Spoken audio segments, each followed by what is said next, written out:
So today I'm going to tell you guys a little bit about my best friend. This is Delaney. We've known each other since we were 2. But our parents say we probably have known each other longer than that because we grew up at church together. She is probably the most inspirational person in my life. She has an amazing story, and that's kind of what I'm going to tell you guys today. Delaney is adopted.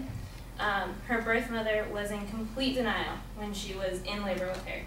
I'm not pregnant, I'm not having a baby, didn't want anything to do with it. Her adopted mother was working that night at the hospital. She wasn't even supposed to be there that night. Her adoptive parents were starting the process of, we want to adopt, how do we go about it? And when Delaney was born, her mom calls and says, there's a baby here, no family, should we adopt her?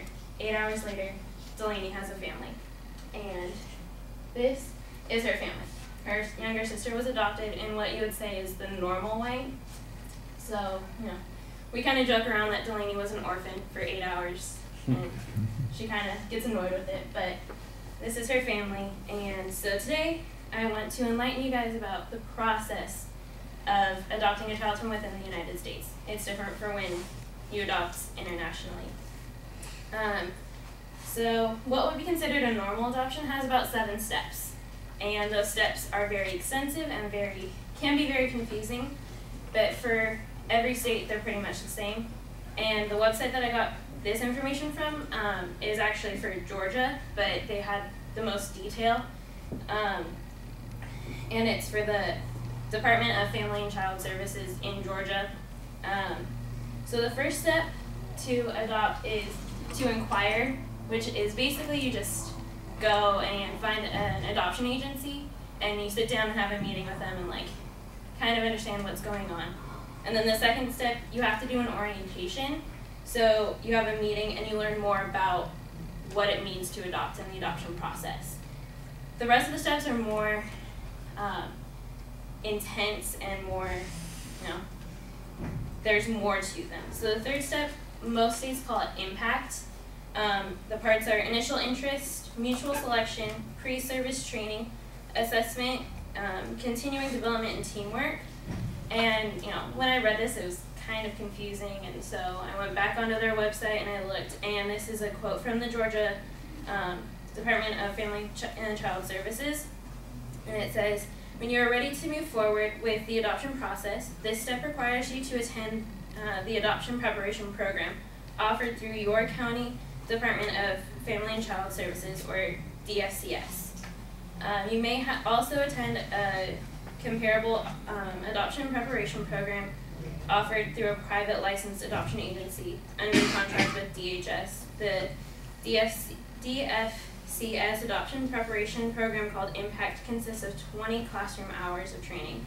So in these classes you learn everything there is to know about the adoption process. They answer questions that you might have about how everything works. You learn about the impact that adoption can have on your family, because a lot of these kids come from abused backgrounds and drug babies, and so they might have some issues that could be behavioral things that you have to deal with, and also the agency's role during the adoption process and after the adoption.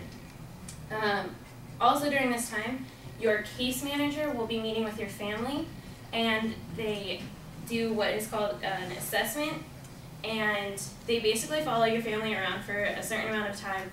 They go to all the sporting events, they follow your kids to school, they're with you all the time.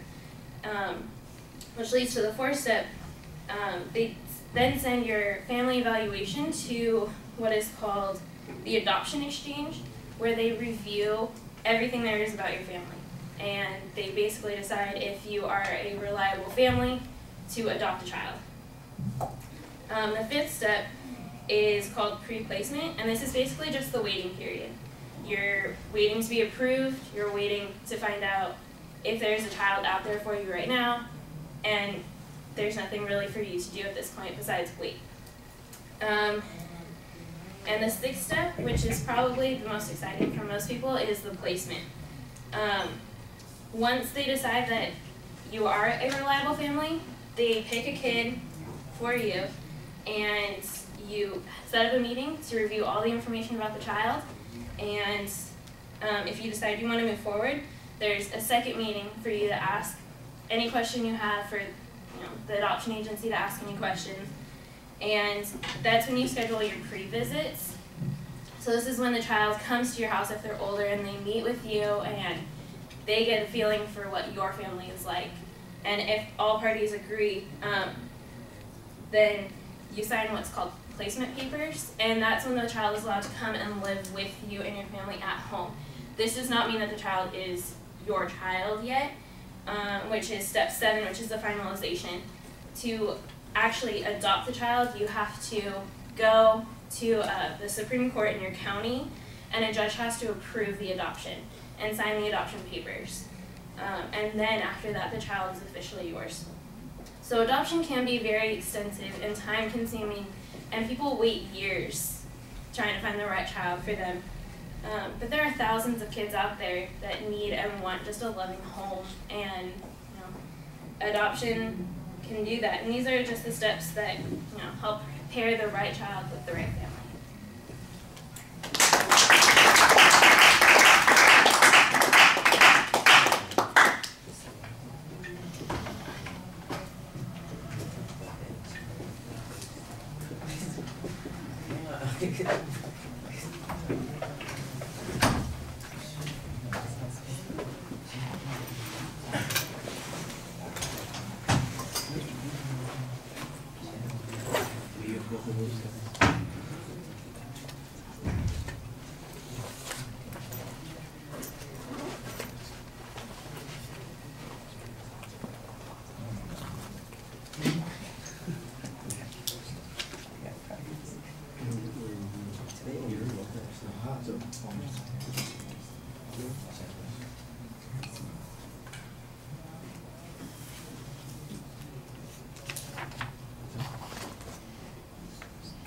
So Alonzo, what did you think? I thought Jenny did a really good job. She started with a really good intro with her the whole personal story about Delaney. And in the beginning, the pictures went along well with what she was talking about, but then she left the picture of Delaney and her family at the whole speech, and it's a little bit distracting. And her thesis was clearly stated after the intro. She cited her sources really well, but after the one about the adoption in Georgia, there was really no other sources. And she did good research on the steps to adopt a child. She wrote each step down really well, made it easy to understand. And I thought she had a good conclusion, and she ended it well without saying, "Now I'm done." All right. You sound like you're committed to the topic at the beginning. I like the way that it builds, and then you reveal what it is that you're talking about. Your goal is pretty clearly stated. It seemed a little uncertain to me. Ultimately, as I look back at it, it appears that the 7 steps in the process, that's really your preview statement, and I think that needs to be a little bit clearer at the beginning of the speech. I kind of agree with Alonso's comments about the pictures. I think that they work good in getting the audience's attention at the beginning and being able to relate to us. But then we just have them as wallpaper in the background, and they're not adding anything. And I was immediately thinking, well, I've got 7 steps here. Why aren't we looking at the steps in sequence?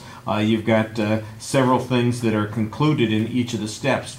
This would be a good place for maybe that information to be grouped together in a visual way so that we could retain that information or see at what point it occurs in the process and what came before and what came after. And so it just felt like there was something visually missing that would help supplement the description of the process. Otherwise, the description of the process is pretty basic. I do think you could make it a little bit more interesting by providing some examples during the time that you're going through each of those steps. Things that happen to people in those circumstances, good outcomes and bad outcomes, an illustration of decisions being made.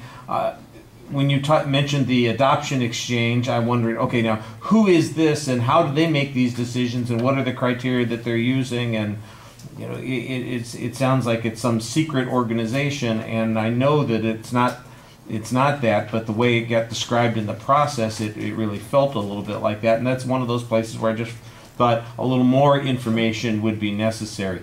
I'll give you a good example of organizing. You've got that acronym that you're using, IMPACT, to describe all of the stuff in that one step. And that would be an easy thing to just do a quick visual on. I'm sure you've seen that kind of stuff, you know, with the first letter and all of the description afterwards. That would be an easy slide to have up that would help us, you know, categorize all that information, keep it together, and see the relationship that it has to each of those points. All right. Thank you.